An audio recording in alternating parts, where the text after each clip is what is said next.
What's going on? This is Darius in your next episode of Carpool Cool.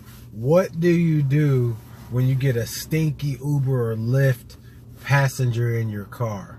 So I'm going to give you some tips on how to deal with that so you can make your ride the best. All right. So my first number one tip that I do before the passenger even gets in my car is I'll scoop my passenger seat all the way up. Let me swing around so you can see this. So my passenger seat in the front, I'll scoot it all the way up to the front and lean it forward.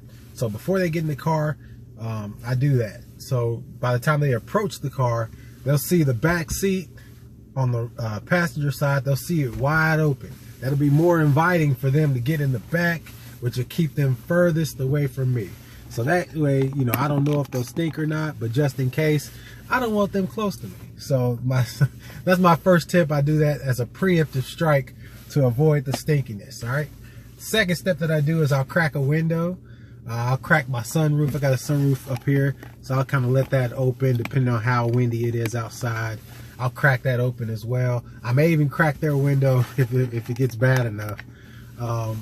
So that's some things I do when it's getting really stinky. The third thing that I do, another good tip is I'll either pull out my lotion and I'll get it all over my hands where I can, you know, smell it. Or I can put my hand like this and, you know, just drive like this on one hand and just.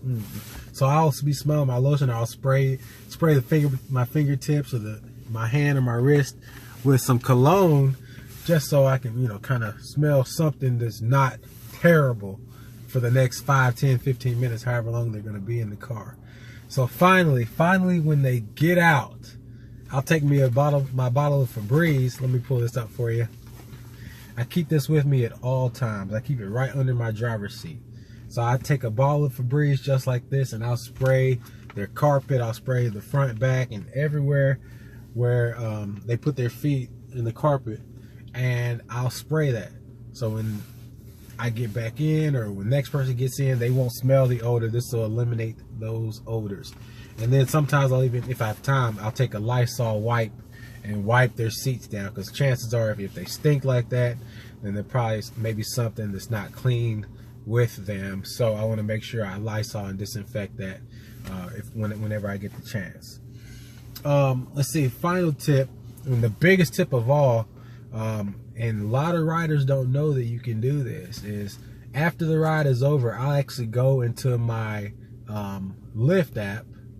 Let's see, go into my Lyft driver app,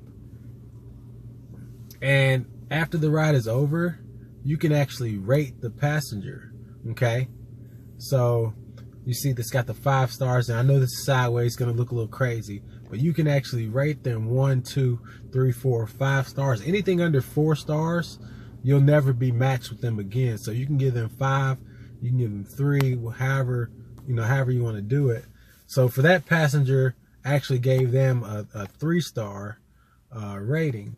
So once you give a 3-star rating, Lyft will follow up with you, kind of figure out, you know, what was going on. And I told them, hey, this person was absolutely disgusting smelling. And here's the email back that they sent. They said, hey, Darius, I'm sorry if Maryland's smell caused some discomfort.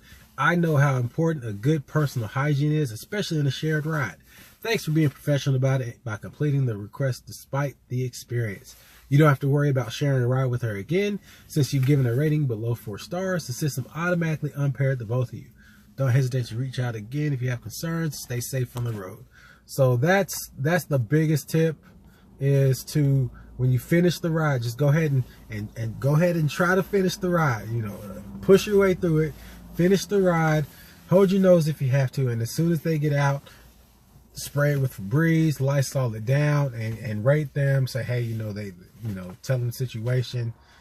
Me, I'm not the personality type where I'm going to tell them to their face, hey, you stink, like you really stink, go take a bath. I'm not gonna do that.